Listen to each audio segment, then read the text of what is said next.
I have another theory to propose concerning these ancient serpent legends. No, they were maybe they weren't these lizard people, these extraterrestrials that look like lizards, or the ant people, whatever they call them. They had different names for them, depending on what language, what region. But they describe them as looking like having like insect-looking features. They look like praying mantis, big diamond eyes with noses with just two holes in them. They didn't have a projected nose. It was just a ridge, with a ridge that just had two holes right there. And supposedly they were like reptilian looking. They had that reptilian skin, like I don't know, like a salamander or whatever, like a lizard. But they walked upright, I guess. But supposedly they're still with us, but they're in hiding. They live underground in some areas. But I haven't seen one personally. I've seen not photographs, but drawings of what they might look like based on descriptions. But I don't know if there's any concrete proof that they existed. It's just legends, and from ancient times, and even up into our recent history, there's been legends of these people. But what's interesting is the Bible talks about, and not just the Bible, but these other ancient texts from different religions. They all seem to have a commonality when describing the serpent. It comes from a singular source, I believe. Satan, Lucifer, was represented as a serpent in the Garden of Eden, and I'm sure that because that story is so old, and it goes all the way back to close to the origins of creation.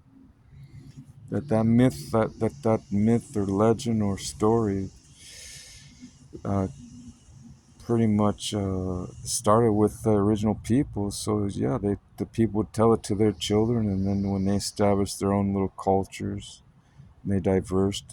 They went to different uh, geographical areas.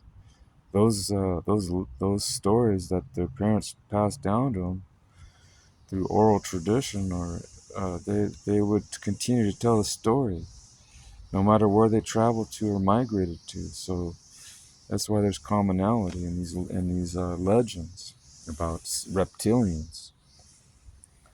The dragon, the serpent deceiving Adam and Eve. Even the Noahic stories, the Noahic flood is. There's stories like that from ancient cultures all over the world, not just in the Middle East, but all over Europe, all over Asia, all over the world. They have these stories. This story of a great world cataclysm, a flood, where it flooded the whole earth, and people had to save themselves on a floating vessel with their families and some animals. It talks about that. There's a very not in exactness, but very many similarities in the story. And give or take, the names are different. The locality might be different, but the same general idea is there. People were saved on a big boat, and when the waters receded, the people came back out, started walking on land, and remultiplied the earth. So, if every culture has that same belief, then there must be some validity to the story. Noah's flood, Noah's Ark, Adam and Eve, the serpent.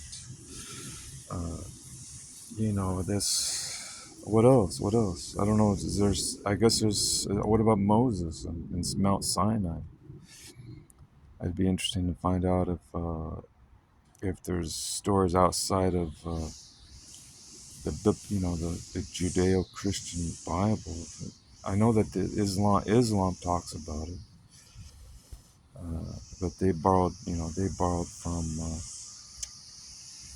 a lot of this stuff is it was borrowed from ancient scripture as well, and from other writings that they found. They kind of incorporated it into their book. But I'm sure there can be outside sources that can verify many of the stories in the Bible. From different cultures, because they were all dwelling together in the same area many thousands of years ago, until they started migrating due to wars, famines, pestilences, geographical cataclysms like earthquakes and volcanoes and meteor showers. And the earth was going through a tremendous uh, earth tremendous catastrophes. So they had to accommodate. They had to survive. They had to survive the ice ages, the earth splitting up and swallowing up people. That's what it talks about. It talks about in ancient times that the earth opened up in certain places and swallowed up whole cities. Whole communities went down into the earth because these earthquakes, these tectonic plates or whatever, shifted. And that's why you get these stories of Atlantis and all these ancient cities. And sure enough, we have found ancient cities under in the oceans. Deep in the oceans, we find them when we dig into the earth. Archaeology, we find them when they use sonar, ground penetrating radar. They find ancient cities in the ground that were indeed buried under several layers of mud or sand or silt. They find these things. They even find them entombed in volcanic rock. They find artifacts. So, I do believe that some of these legends are true, at least half true, or partially true. Maybe it's mostly myth or exaggerated. There is exaggerations throughout history. We still exaggerate today, but we use very descriptive language. But that doesn't mean it's all invalid. It doesn't mean that it's all just mythology. I believe there's truth to it.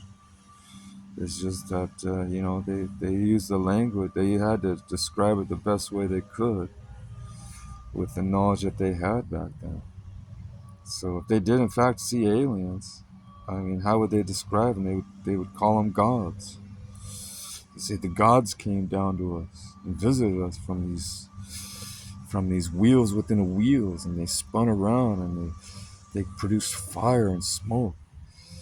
So they had to describe the best they could. They didn't call them UPAs or UFOs. They didn't have that language back then.